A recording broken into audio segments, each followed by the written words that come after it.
and now for the headlining event. Does anybody else have anything going on? I think that was about it. Okay, next I'd like to introduce Evan Sayet. He is a pundit, a person who in his former liberal life had written for Bill Maher back in his dark days, although he's wearing a dark suit now. But he saw the light at some point. He'll probably talk a little bit about his revelations, and went on to become a conservative speaker, pundit, and comedian as well. And I looked at his history a little bit. He was in the movie American Carol as well. How you had to get a film credit there? What was it, a patient? No. First of all, I helped write it. I mean, phenomenal! Oh, okay. It's a great movie. Well, thank you. It is. Actually, the best jokes in it, I wrote. But so who wrote the other one? That's fine with me. You just insulted David Zucker, not me. I'm fine with that. Okay. But it's his Heritage Foundation speech is the most watched video that the Heritage has.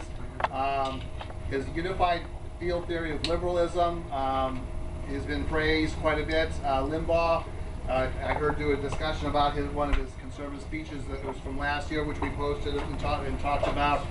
So, and he's also an excellent comedian who we expect everybody here to come with. The way I think Ted Cruz puts it is, we want you to vote 10 times. So we want you to go to his show tomorrow night 10 times, which means, no, you're not going to clone yourself 10 times over. You're going to get yourself and 10 other friends to come out and go see Evan Sayet Wednesday night doing comedy at Laugh Boston, as you mentioned. And yeah, I'm sure he'll mention it another time or two as well. But I'd like to bring up Evan Sayet. Thank you very much.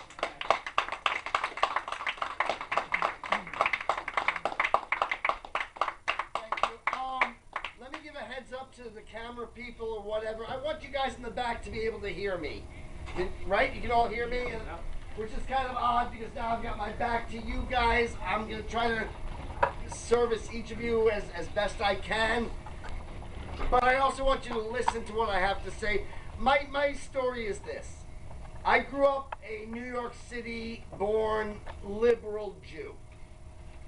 I wasn't a thoughtful liberal. It wasn't that I had thought through. I read Das Kapital and decided that I was a Marxist. I was an idiot. All right? Being a liberal was simply the default factory setting for somebody born into the demographics into which I was born. At that point, growing up, I knew about conservatism what every liberal knows about conservatism. I knew that Democrats are good and Republicans are evil. I knew I was good, so I must be a Democrat. I knew Republicans like war, Democrats like peace. I like peace, I must be a Democrat. I knew that the Democrats like the air, Republicans hate air. You love to pollute the air. I like air, I must be a Democrat.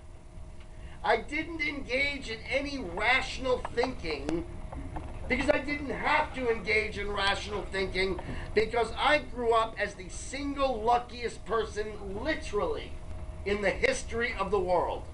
Literally in the history of the world. Think about this. Every human being who has ever lived since Adam and Eve fell from grace, or if you don't believe that, since Rosie O'Donnell's ancestors climbed out of the primordial ooze.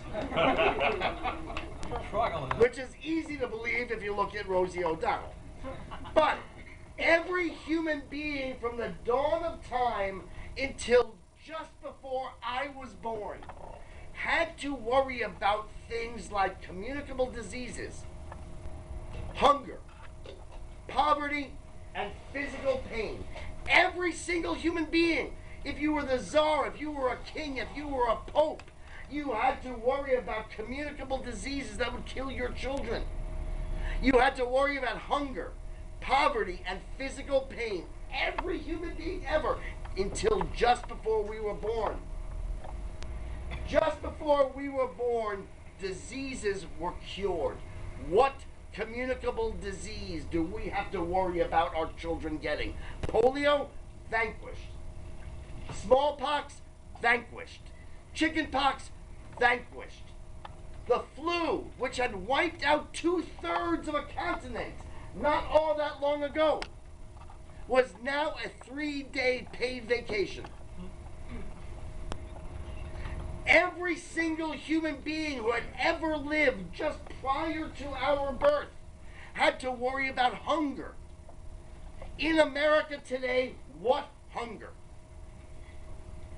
There is so little hunger in America that even the hunger profiteers, the people who make their living by scaring you about hunger, don't even say there's hunger. They say last night 1 out of 10 people faced hunger. That was me. Then I got up and made a sandwich. I faced hunger. Today in America, if you find $1 in the street, you can enjoy a Thanksgiving feast of turkey, stuffing, gravy, carrot, peas, and top it all off with an apple cobbler by going to the 99-cent store and buying a TV dinner. Hunger in America, it doesn't exist. It's a lie. Physical pain, we grew up, does anybody even remember a time when we didn't have this miracle drug, a drug called a miracle, by people who had lived without it? Aspirin. And if you have severe pain, any one of us can get Vicodin or any morphine. So we are the luckiest people in the history of the world because there is absolutely nothing. Poverty is so vanquished in America today that we have to invent a whole new definition of what poverty is. The poverty line in America today is richer than czars and kings and popes of yore. Hot and cold running water, what would a king or a czar or a pope have given? To not have to use a chamber pot? Right? Kids born today don't even have to flush the toilet, they just walk away from it. We are the luckiest human beings who have ever lived. And so I didn't have to think about what I believed, because when nothing can go wrong, you can be stupid. And you can be a liberal in a world where nothing can go wrong. Well, all of a sudden 9/11 came along, and for the first time ever, I had to say, you know what? Something can go wrong, something can go very wrong. Something can go so wrong that we could become like those nations in overseas where bombs go off on our buses, where genocides occur. 9/11 slapped me in the face. But it wasn't really 9/11 that slapped me, it was 9/12. 9/12 is my metaphor for the days, the weeks, the months, and the years after 9/11 and the liberal response to the attacks.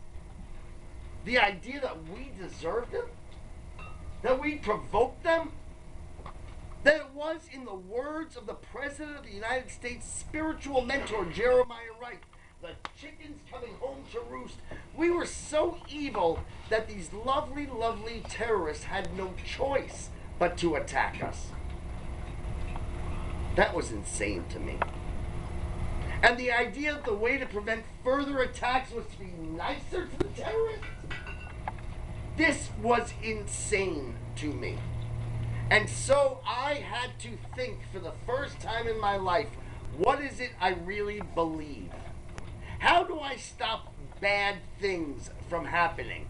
And I have an expression: the first time you think is the last time you're a Democrat.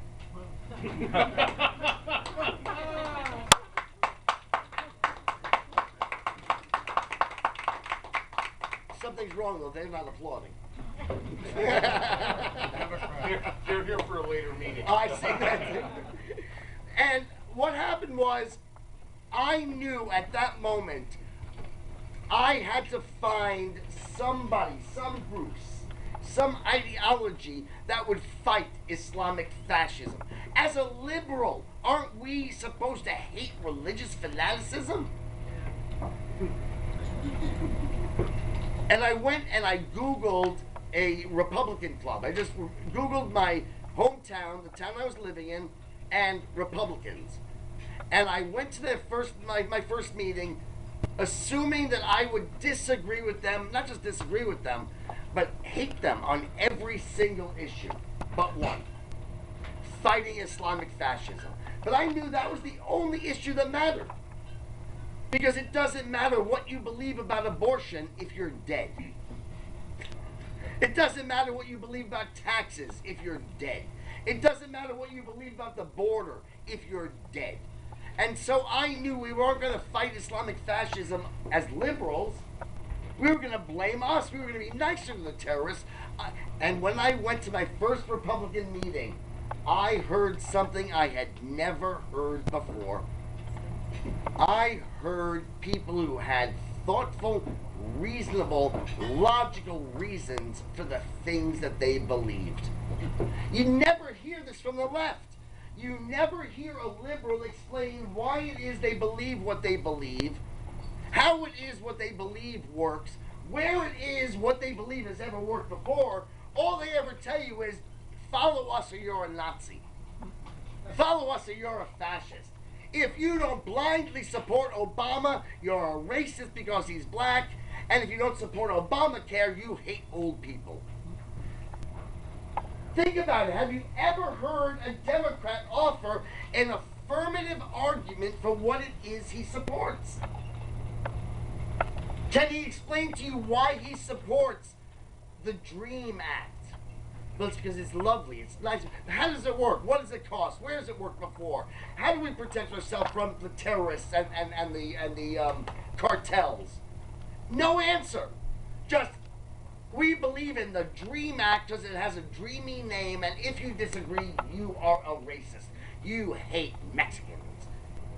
You're a bigot, you're a homophobe, you're a xenophobe. I heard thoughtful arguments for the first time ever, and the more I heard what conservatives believe, the more it was obvious they're right.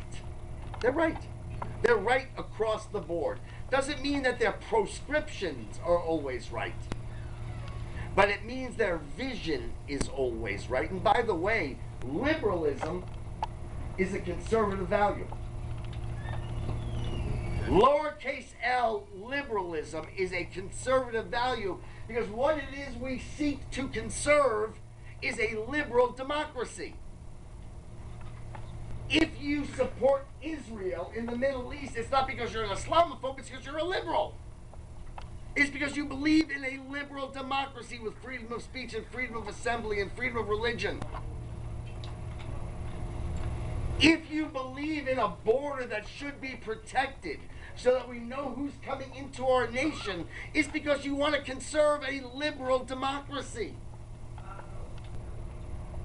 It's funny, modern liberalism is as illiberal an ideology as this nation has ever seen, and in fact, it is totally illiberal. If you're a liberal, you're a Republican. If you're a liberal, you're a conservative.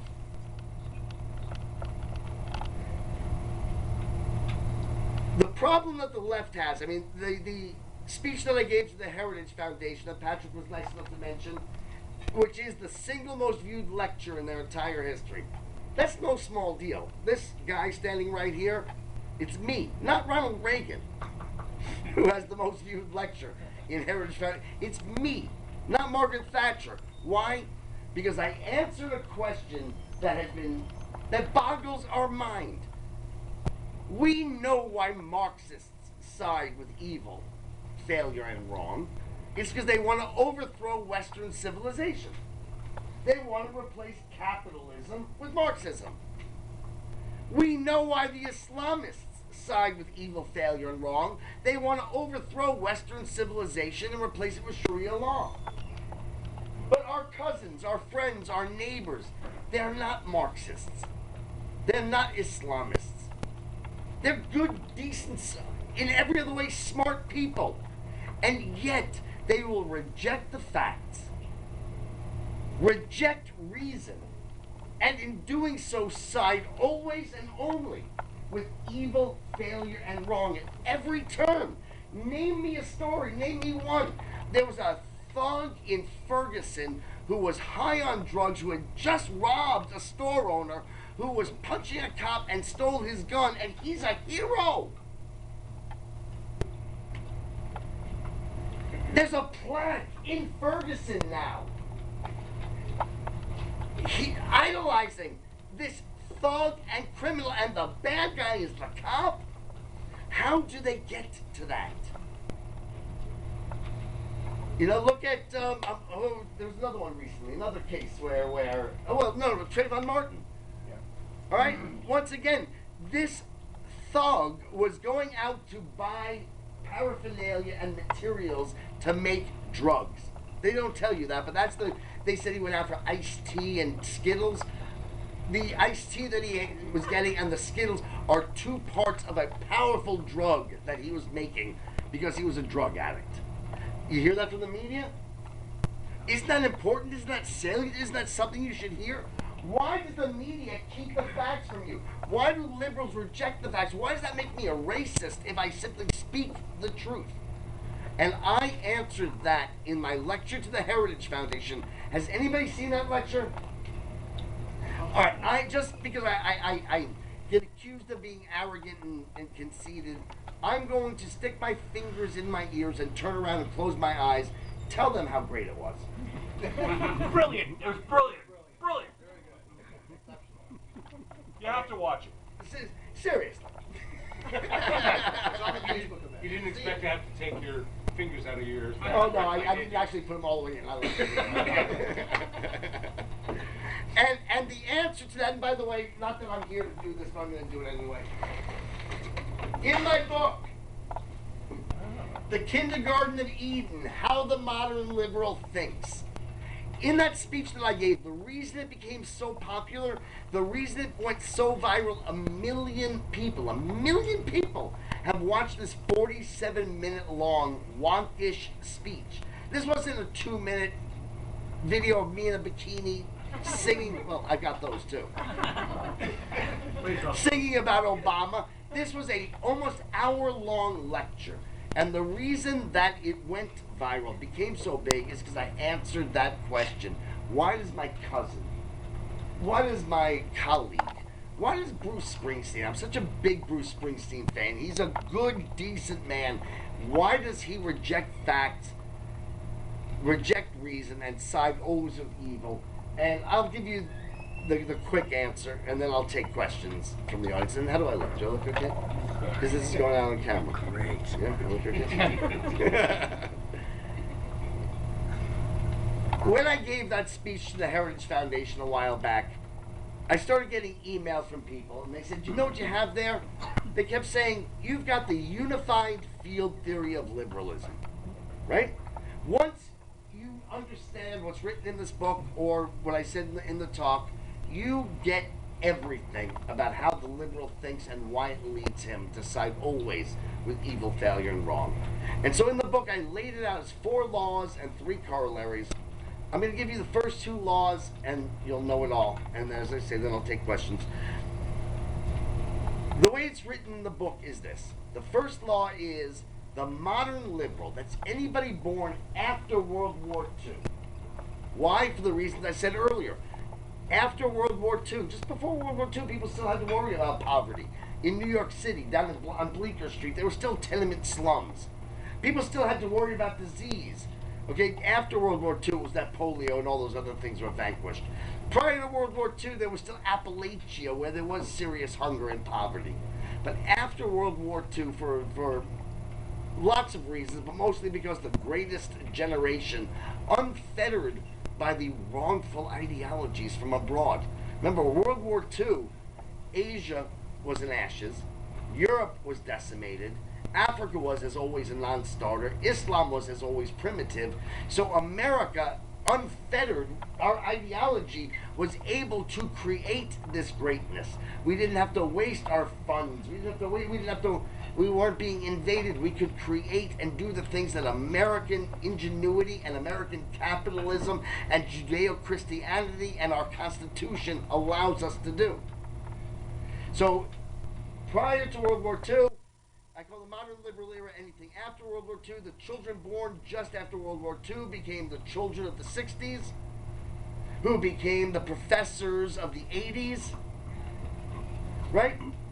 And in the 1980s, when the babies of World War II became the children of the 60s, became the powers of the 80s, thinking became a hate crime. Thinking was deemed an act of bigotry. The thinking behind the outlawing of thinking was that anything that you believe, anything that I believe, anything that anybody believes is going to be so tainted by your bigotries. Bigotries we all have. Bigotries we can't help but have is just part of being human. Bigotries based on things like the color of your skin, the nation of your ancestry, your height, your weight, your sex, and so on. Anything that you believe is going to be so tainted by your prejudices that the only way not to be a bigot is to never think at all. Now that was something that you could do. You could spend your life not thinking because nothing could go wrong. This ideology actually had been around since Jean-Jacques Rousseau in the 1700s, but was rejected by people up until then because you had to think or else you'd die. You had to think or else you'd go hungry. You had to think or else you'd have physical pain. You had to think or else you'd live in poverty. But once we had vanquished hunger, poverty, physical pain, and so on, you could be an idiot and reject rational thought. You could go through your whole life never thinking. You didn't have to be right because nothing could go wrong. And by the way, this ideology that has been grasped onto by only a part of our society. What part of our society? Those in what I call the rhetoric industries. The people who talk but don't do.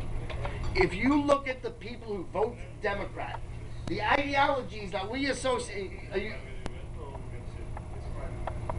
Oh, let them in. Maybe we can convert them. If you think about the ideologies that we associate with liberalism, every single one of them is all talk.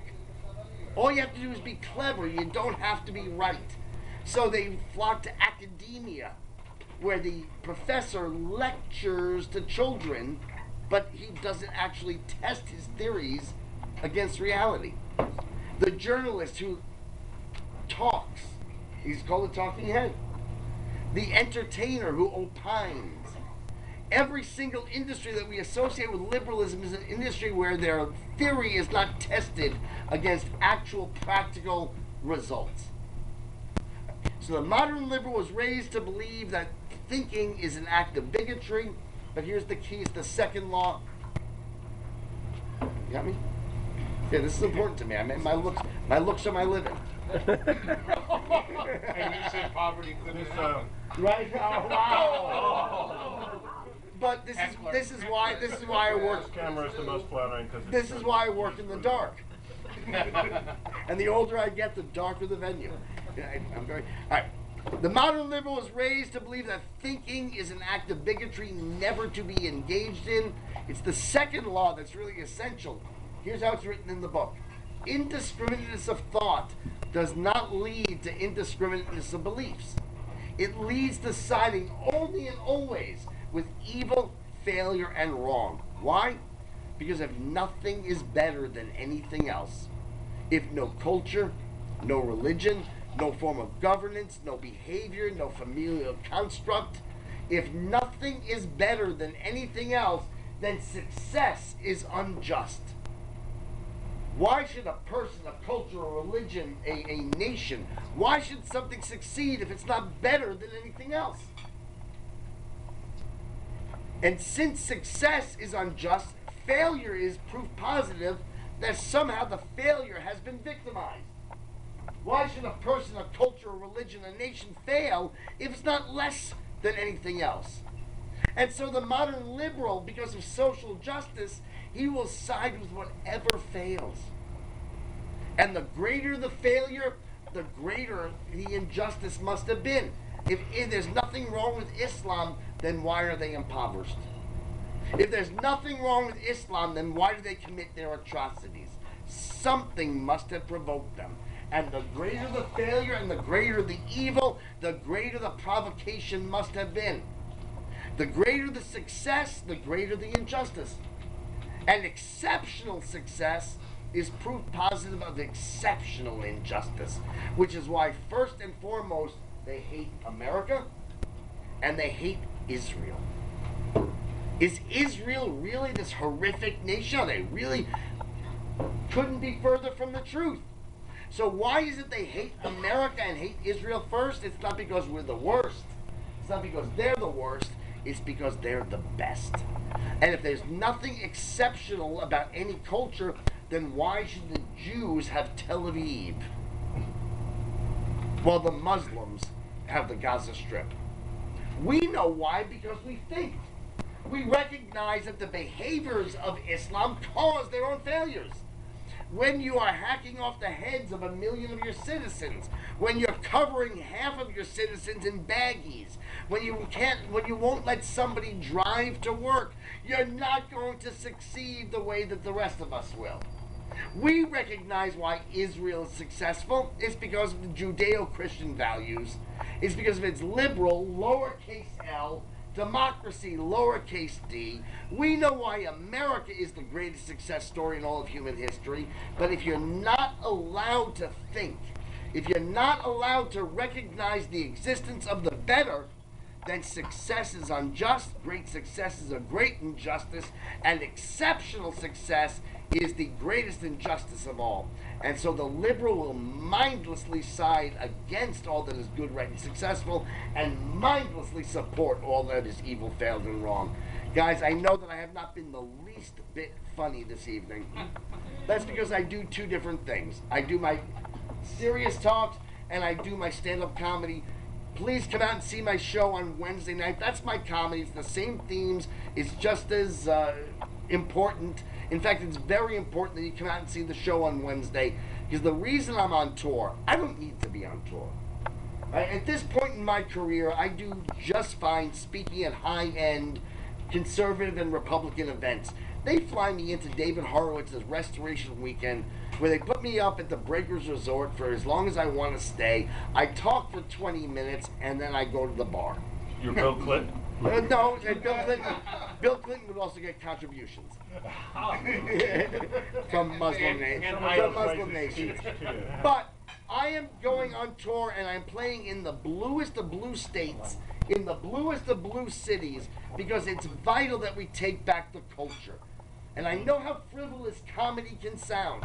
How much, well, sure, I might enjoy a night of laughing at conservative comedy, but political comedy is not frivolous. Ask everyone from Will Rogers to Lenny Bruce to George Carlin to Jon Stewart to my old boss when I was on the left, Bill Maher. It is a powerful and important medium that we have ceded to the left. And let me tell you something, club owners would love to book conservative acts. They're small businessmen. They're conservatives. But as businessmen, they've fallen into the conventional wisdom that there is no audience for conservative entertainment, whether it's movies, whether it's music, or whether it's stand-up comedy. You guys need to show up and bring people with you to my show on Wednesday. I'll do my job. I'll be funny as hell. You do your job and grab some conservatives and let's show the club owners. We did it in Phoenix. We did it in Chicago. We're going to do it in Boston, but I need you guys to show up. All right? So if you guys have any questions for me, is there anything I have not spoken of? Yes, sir. All right, I've been noticing you have this button on your shirt. Have you guys seen my pin? Can you guys see my pin in the back? It's just purely white with a little black dot. You don't see the black dot on it? Hold on. Right? See it? So I guess your question is, what does it mean? Exactly. Remember when President Obama lied and said, if you like your health care plan, you can keep it, period? That's the period. And you know what? This is something that actually Karen and I do together. We have a company called BeTheMedia.us. If the media isn't going to tell the truth, then we have to do it. They can hit 1 million people at once on TV, We have to be 1 million people telling the truth to one person at a time.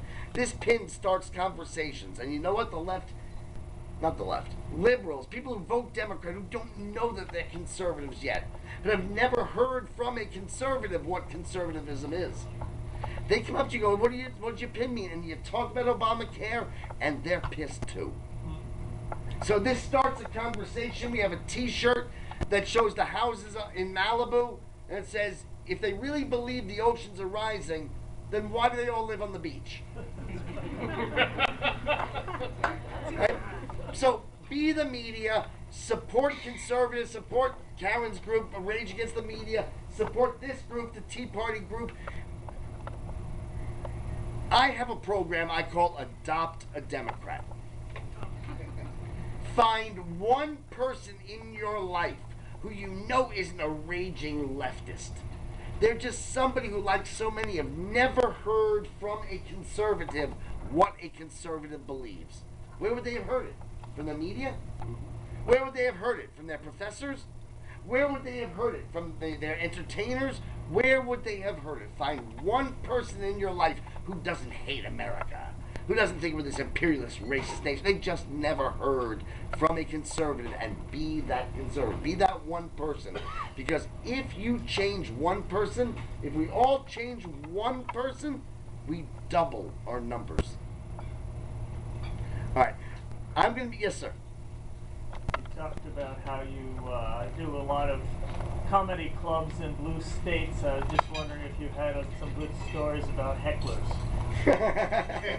What I find about liberals is they are very docile when they're not surrounded by other leftists. All right? I don't. Oh, there's a fine. Yeah. But liberals need liberals are children, and so they just follow. And when they're in an environment where they aren't surrounded by other liberals, isn't George Bush the stupidest person who ever lived? Oh yeah, George Bush is the stupidest person who ever lived.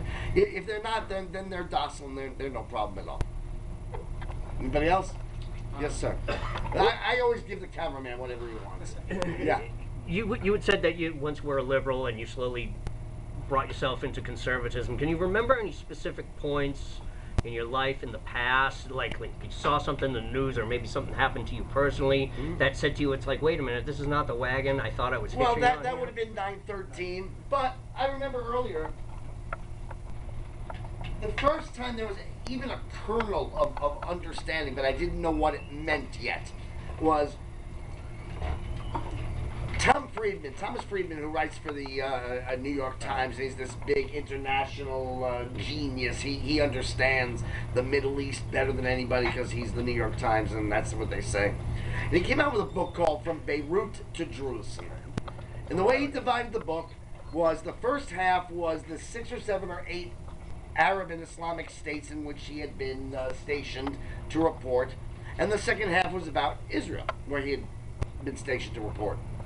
And he wrote about the Muslim world, and the overarching point that he made was that if you want to understand the Muslim world, you have to understand what he called Hama rules. Hama was a city in Syria where there was a small uprising of the Muslim Brotherhood, and Hafiz al-Assad responded to this minor uprising by murdering every man, woman, and child in that city, bulldozing every building, paving that city over, and literally wiping it off the map. And he made the point that if you want to understand that when you're dealing with the Muslim world, this is the kind of viciousness that you can anticipate if you bother them one iota. And I was like, oh my goodness, finally somebody is writing the truth about the Middle East.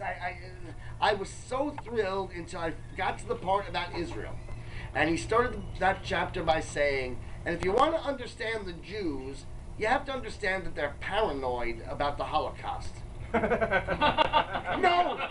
they're paranoid about Hama rules. Didn't you read your own book? You just spent literally half a book telling us how vicious and evil these people are. And I said to myself, why would he be so stupid? How did he not know what he had just read? And it dawned on me, he had to write that. because that way he was even-handed.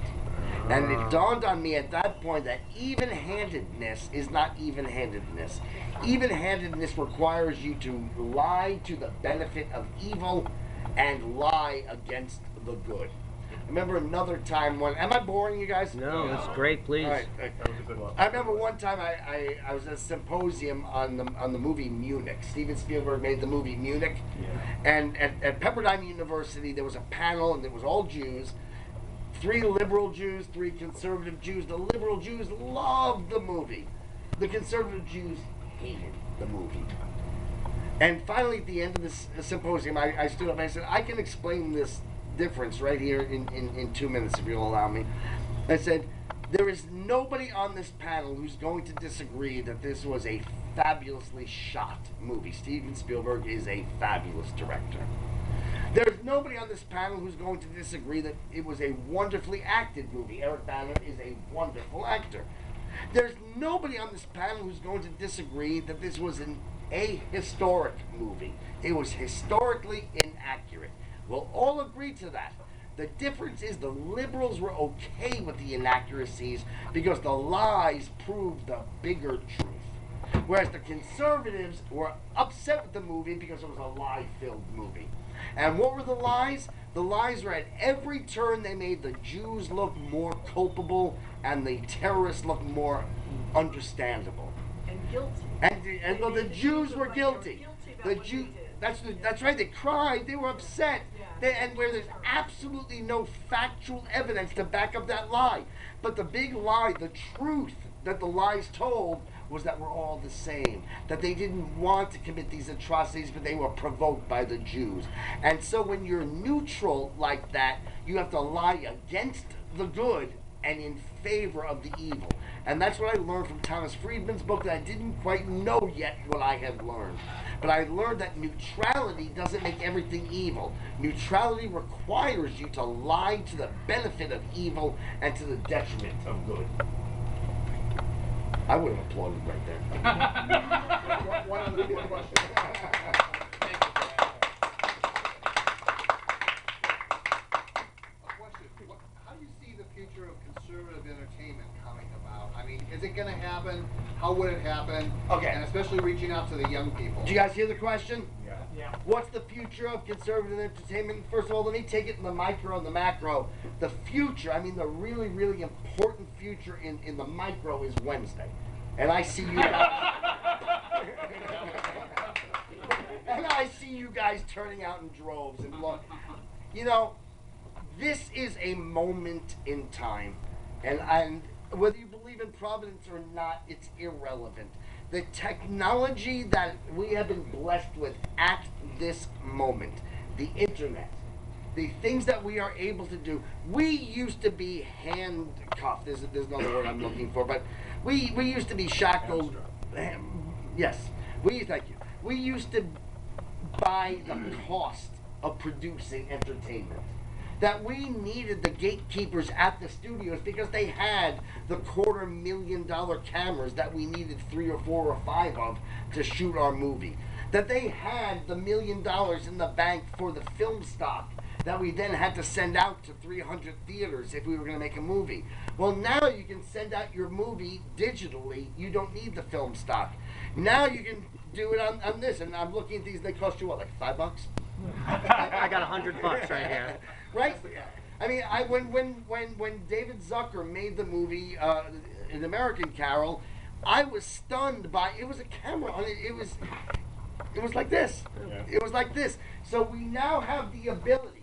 I would not have been able to go on tour like this 5 or 7 or 10 years ago, because how would you have known about me? Right. How would you have known I was in town? You know, there's 2 classical ways that you get known. One is through the mainstream media writing articles about you. Well, that's not going to happen. And 2 is by appearing on late night television. I used to, when I was a liberal, appear on late night television. But is David Letterman, is Stephen Colbert going to put me on? Is Jimmy Kimmel, who I wrote for, is he going to put me on? Bill Maher. Is Bill Maher going to put me on? Right, so those 2 ways that you would typically get, but I don't need them anymore. Dinesh D'Souza took a clip of mine from an event that we did that he was so impressed by. He put it up on and 250,000 people saw my clip. That's about as many as will see you on Letterman.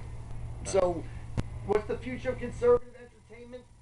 One, we now at this moment have the ability. We had movies that broke out.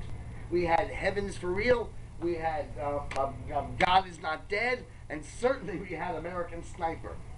All right? We can do the same with every other medium, but only if you guys support it. So it's not just, well, I don't feel like going to the movies. I went to see movies that I really knew in advance. How do I say this kindly? I wasn't the biggest fan of the Atlas Shrugged trilogy. I love the book. I love the book. Part 3. It was part 3 that. Okay, right. Really? But Part 3 So kind the of. first part was okay? you know, irrelevant. Let me take that back. I loved the Atlas Shrugged trilogy. But I didn't know in advance I was going to love them. But you know what? I went and I bought a ticket so that it showed up in the box office. Right. It is an activist action to go and support, not just me on Wednesday, but yes, me on Wednesday, but go and support other conservative acts. And when there's a musical act, and when there's a, go and support them and promote them. And you know what? D'Souza's films too. And anything by D'Souza, right? You mean Dinesh, not Fred, Dinesh, right? Okay. Yes. Yeah, because Fred D'Souza.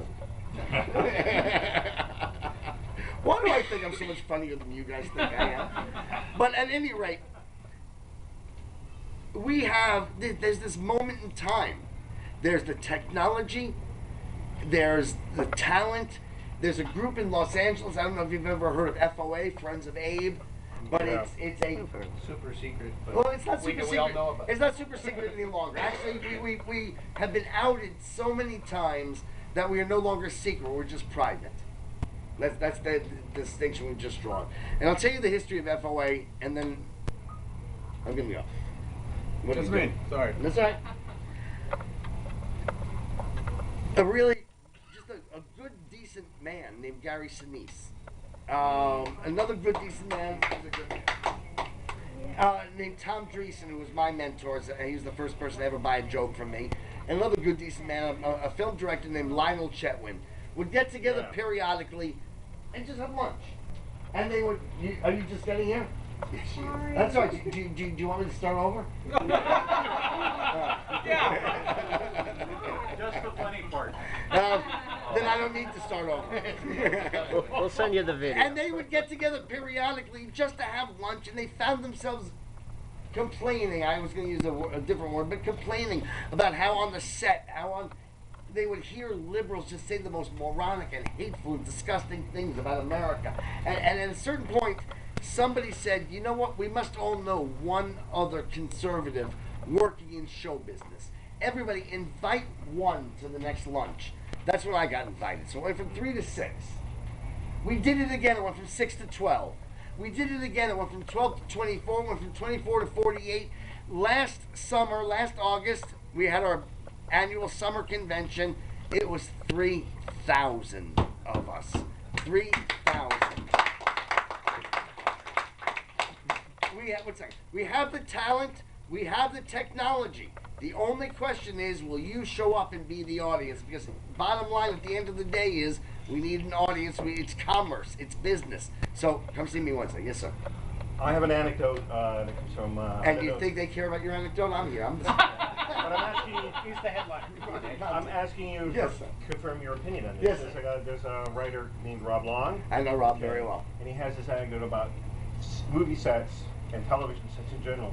He says, in every budget, there's above the line, below the line. Mhm. Above the line, everybody gets paid up front no matter what. They get percentages. And- They're but the that's writers, it's the the talent actors, versus the the- talent. right. Below the line, best It's boy, technical gaffer, stuff, right. makeup, cameraman. Right? Complete ideological split. Right. Below Oh, there the absolutely line, is. Oh, no. And I make this point. Those who actually do things physically, who have to know what they're doing, because if they're wrong, an actor, you get to yell, take two. Mhm. But if you're the cameraman, you don't get to yell, take two. If you don't get the take, you get fired. You know, above the line is the time. I make this point all the time. Those who actually do things, and the example I use are the stuntman. The stuntmen are all conservatives. The actors are all liberal. Because the actor only pretends to know what he's doing. The stuntman has to know what he's doing. And you know what? I was actually going to cut it short. You know, I don't think short. I think I've done my time. But I was going to start, and then it dawned on me. I'm a conservative in Boston. Where am I going to go? So, You're here. You're home. I've got a question for Yes, you. sir. You know, the most sort of vehement arguers are ex-smokers about it. And given your, I mean, you, former Marxist. Right. I was never a Marxist. I was a brain-dead liberal. Okay. But Thomas Sowell. Right. Former Marxist. David Horowitz. Exactly. Right. Given your experience, so you know people who have been thinking I was a all their I was a lives. Groucho Marxist. Okay. Groucho. But you've known people who have been conservative all their lives, Right. versus people who have come to the light. Right. How do you see the difference in? All right. First of all, I think it's extremely telling, and beyond telling, I think it's definitive in how obvious it is that there is absolutely nobody who starts out a conservative, grows up, learns more about the real world, and says, you know what, I was wrong, I'm a liberal. You just named how many people who started on the left and moved to the right. There is nobody who goes from right to left. What about Bill Maher? Bill Maher didn't go right to left. He was always claimed to left. be a libertarian. He was never a libertarian. No, he never was. He was never a libertarian. Well, he was never a libertarian, and he was never a liberal. Here's what happened, because I get asked this question all the time. What happened to Bill Maher? Nothing happened to Bill Maher. Bill Maher moved the show from New York to Los Angeles. And when you're a narcissist, which is the only ideology that Bill Maher has, and narcissists need strangers to tell you how great you are. Right? When you do a show in New York, which is where we did it, after the show, you leave the studio, you walk downstairs, and you walk down the street. That's what you do in New York. You walk. And when you walk past cab drivers, you walk past doormen, you walk past construction workers, you walk past people at the bus stop who are commuters, who have jobs. And if you want strangers to yell out, "We love you, Bill!" well, you have to have a certain sensibility that would make people with jobs love you. Then he moved the show to Los Angeles. And when the show is over, you get in your car, the gate goes up, there are no doormen, there are no cab drivers, you drive past the construction workers, and anybody at the bus stop doesn't speak English, so they're not watching your show. And you keep driving until you get to your gated community, and who's there to yell, "We love you, Bill"? Only the other people can afford to live in your gated community. So if you want somebody to yell, "I love you, Bill," it's going to be Susan Sarandon. It's going to be Sean Penn. It's going to be the other people who live in that gated community. His politics didn't change. His location changed. Thank you. I'll take it.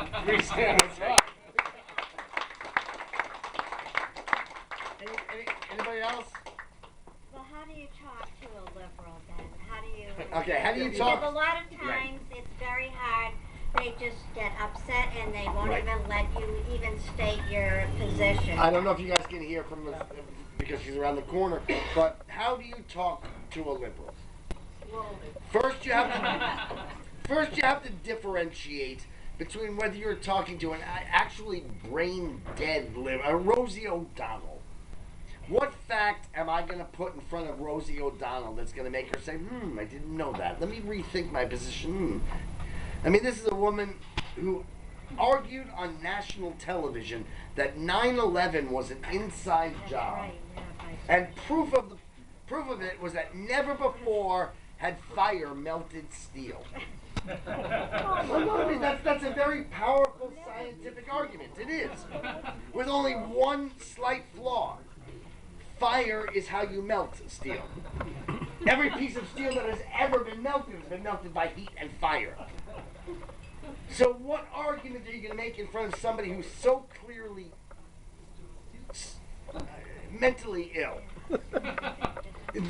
Nothing. So if this is a person in your life, if this is a family member, if this is a neighbor, just love them. Don't even talk politics. Do your best to talk about anything else. I'd say talk about the weather, except in this global warming. But there's a whole bunch of us who are not brain dead liberals. They've just never heard from a conservative what a conservative believes. And so that's why I've got my program, Adopt a Democrat. And I call it Adopt a Democrat because it's very much like a child. Liberals are children. That's why my book is called The Kindergarten of Eden, How the Modern Liberal Thinks. And by the way, it's not just me who thinks that they're children. There's a book that was written about 30 years ago that remains in the top 0.05% of all books sold today on Amazon. Written by a liberal, and it's a proud declaration. It's called All I Ever Need to Know I Learned in Kindergarten. Alright? So it's like adopting a child, and with a child, you don't make everything a teachable moment. That's a mistake that we make. Every time they say something stupid, we try to counter it. No. Let them say their stupid things, have fun with them, talk to them. Every once in a while, even let them win the argument, like the way you'd let a 5-year-old beat you to the front door and tell them how smart they are. But when they say something particularly egregious, like when a child runs out to the street, that's when you spank them. When a liberal says something like, I can't believe that guy made that video that got the ambassador killed, that's when you take the time to explain to them the actual facts and how ridiculous that is. And after you've made your point, move on. This may take years, like raising a child. But you know what? If you start today and it takes years, then maybe by the next election or the next election. But over time, if we all change one person, we double our numbers. Find one person in your life. Don't make every argument, but when they say something particularly egregious, and you know what happens? Somewhere along the line, they get that bill, and they go, oh my God, Obama lied. Somewhere along the line, 9/11 opens their eyes. Somewhere along the line, as I said earlier, all it takes is one time. And then you've laid the groundwork with all your other arguments. All it takes is one time, because as I said earlier, the first time you think is the last time you're a Democrat. All right, guys, I'm going to be signing books over here. You're going to come see me on Wednesday. You're going to tell the world about me, and you can buy me a drink, too.